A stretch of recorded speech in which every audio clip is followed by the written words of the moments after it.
فرعون نے ایک انوکھا خواب دیکھا۔ نجومیوں نے اس کی تعبیر یہ بتایا کہ بنی اسرائیل قوم میں ایک بچہ پیدا ہوگا جو فرعون کی بادشاہت کو ختم کرے گا، لہٰذا اس کے بعد فرعون بہت فکر مند ہو گیا۔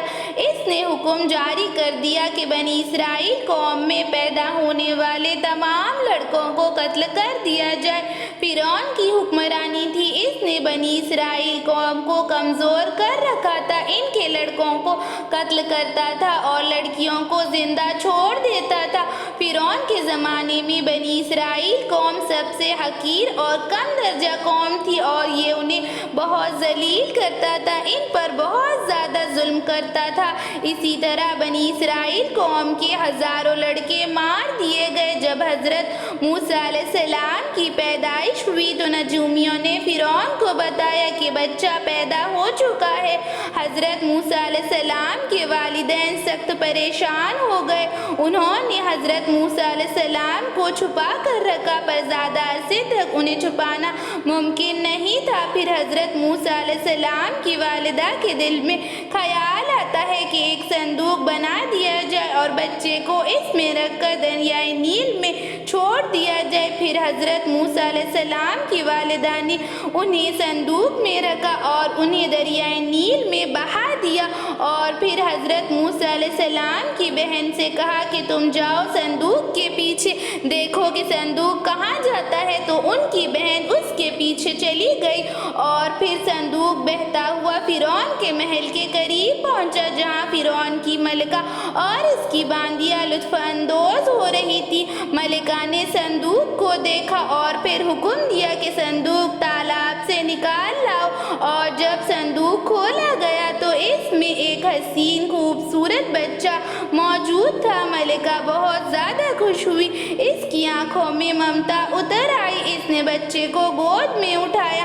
ملکہ نے اس بچے کو اپنا بیٹا بنا کر رکھنے کی چاہ رکھی، پر محل میں کسی نے خدشہ کیا کہ یہ بچہ فرعون کی بادشاہت کو ختم کرنے کا ذریعہ بن سکتا ہے۔ فرعون کے دل میں بھی یہ خیال آیا کہ یہ بنی اسرائیل کا وہی لڑکا تو نہیں، لیکن فرعون کی بیوی آسیہ نے کہا یہ بچہ ہماری آنکھوں کی ٹھنڈک بنے گا، تو فرعون نے کہا یہ بچہ میری آنکھوں کی نہیں بلکہ صرف تمہاری آنکھوں کی ٹھنڈک بنے گا۔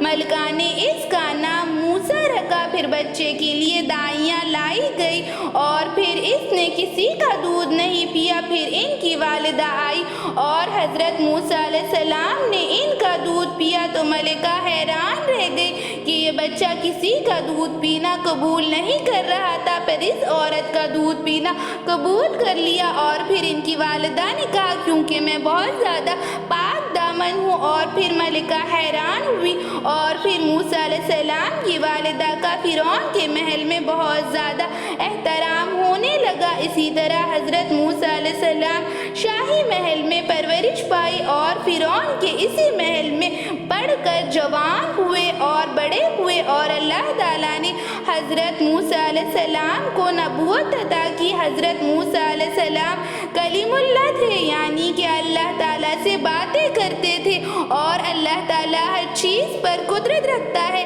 اور جو موسیٰ علیہ السلام کو مارنا چاہ رہا تھا اس کو مارنے کی چاہ میں کئی بچوں کو قتل کر دیا۔ وہی محل میں وہ پل کر جوان ہوئے، پل کر بڑے ہوئے۔ ایسی ہی اسلامک ویڈیوز کے لیے چینل کو سبسکرائب کریں، لائک اور شیئر بھی ضرور کریں۔